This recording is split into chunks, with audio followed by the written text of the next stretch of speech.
Naissance. Jésus est né à Bethléem, en Judée, vers l'an 4-6 avenue Jésus-Christ. Ses parents étaient Marie, vierge selon la tradition chrétienne, et Joseph, un charpentier. Les évangiles racontent sa naissance dans une crèche, visitée par des bergers et plus tard par des mages venus d'Orient.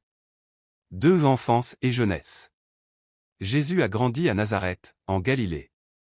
Très peu d'éléments sont connus sur son enfance, mais un épisode célèbre le montre à 12 ans, discutant avec des maîtres dans le temple de Jérusalem, impressionnant par sa sagesse. 3 Baptême et début de la mission. Vers 30 ans, Jésus se fait baptiser par Jean-Baptiste dans le Jourdain. Ce moment marque le début de sa mission. Après 40 jours de jeûne et de tentation au désert, il commence à prêcher.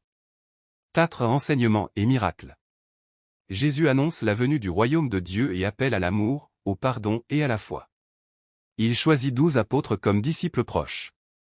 Il enseigne par des paraboles, histoires symboliques. Il accomplit de nombreux miracles, guérisons, résurrection, multiplication des pains, marche sur l'eau. 5 Opposition et arrestation. Sa popularité attire des foules, mais ses paroles dérangent les autorités religieuses juives et l'Empire romain.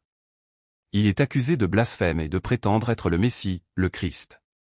Un de ses disciples, Judas Iscariote, le trahit.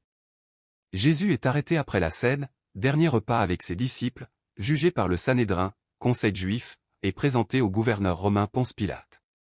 6 Crucifixion et mort. Condamné à mort, Jésus est flagellé puis crucifié à Jérusalem, sur le mont Golgotha. Selon les évangiles, il meurt en pardonnant à ses bourreaux. Sa mort est perçue par les chrétiens comme un sacrifice pour le salut de l'humanité. 7 Résurrection et ascension. 3 jours après sa mort, Jésus est annoncé ressuscité, son tombeau est vide. Il apparaît à ses disciples pendant 40 jours. Finalement, il monte au ciel, ascension, promettant l'envoi du Saint-Esprit, qui descend sur les apôtres à la Pentecôte. 8 Impact. Les disciples de Jésus diffusent son message à travers le monde. De cette prédication naît le christianisme, qui devient l'une des religions les plus influentes de l'histoire.